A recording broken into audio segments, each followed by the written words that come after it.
Hello, today I'm going to show you how to make a crochet ragga skirt.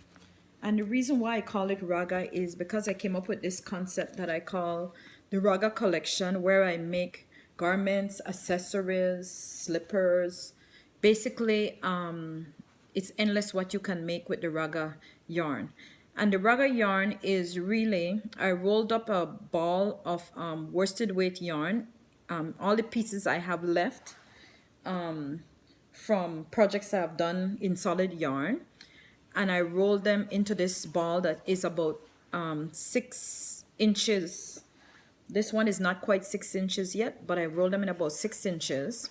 And this project I'm working on will probably take about 4 6-inch ball. This is how I gauge it. For the Ragga Collection, there's really no real gauge. I just do measurements and like length and width and go from there. The skirt I'm making, I've made one before, and it is in a small medium, and it's basically made vertically in back loops single crochet. So it's very simple. The technique is simple. If you look at my page here, you basically, I started this one with about 79 chains, and I just keep going up and down vertically in single crochet back loops. See, that's the waist, that's the hemline. You can make this as much chains as you want, depends on how far you want the length of the skirt to fall. This particular one I'm working on here is gonna fall for a medium large person a bit above the knee. So, and that's what make it 79 chains. Okay, the material when you crochet it gets very stretchy. So for the waist, you can keep checking it around your waist, so you can measure your waist and say, okay, I only want to work this amount of inches. Everything is by inches and measurement. I'm guessing for a large person, the waistline would be about 30 to 35 inches. So I would work this to about 32 inches, and because it's stretchy, it would still fit. I will do a part 2 to show you how to do the waist and put through the, I use a shoelace. You can actually do chains to fit, and I'm guessing with a 30, 32, 35 inch waist, you would do at least 50 inches. So you can bring it, gather it, and let it hang down. You can do less if you want. If you don't want it to hang down too far, you can do more if you want it to hang down really far. But it's all practicing, and it's not hard at all. I'm gonna show you now how I join each new piece of yarn. Because it's ragga, it's all remnants or scraps of yarn that I have left when I do projects. So right now I'm just working into the back loops only, and I'm gonna do that until I have about maybe 2 or 3 inches of yarn left, and then I'll show you how to join the next color. I think this project is very simple. It is not required that you know how to read a pattern, and you don't need to know how to read graphs.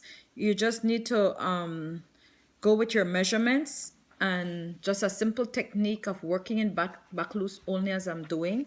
And now I'm gonna grab the ragga yarn, and this is a new color. See, I have about 3 inches left here, and I just go and leave 3 inches for this as well, and I go in the back loops and cover really single crochet over the 2 pieces of 3 inches. That's basically what I'm doing. If you can see here, I'm just single crocheting over the 3 inches. I really don't need that book here, so this is what I'm doing, and that covers up the old yarn, and it covers up the new yarn so that you don't have anything hanging. Now I keep that in the back of the work. As you can see, this is the front, and it's pretty neat and exciting, and this is the back that has really the pieces that are left over. And from this, I just trim these off There's nothing fancy you need to do, but this is just showing you how to change the color.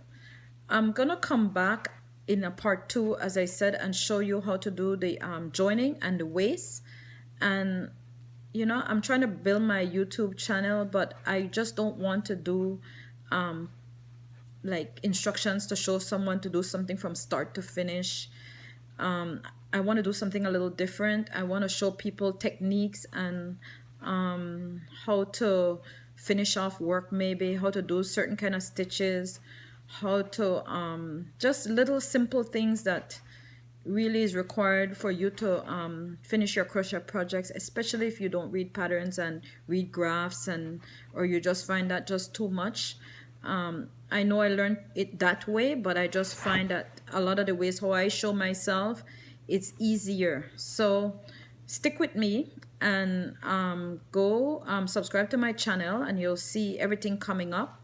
I'm trying very hard to build this YouTube channel, and it's gonna take a little bit of effort on my part, but I promise you I'll be putting on more and more videos to show you techniques and easy stuff, how to do easy things in knitting and crocheting. This is just a crochet project I'm working on, but as you can see, it's working in back loops only, and you just continue vertically till you get to the length you want.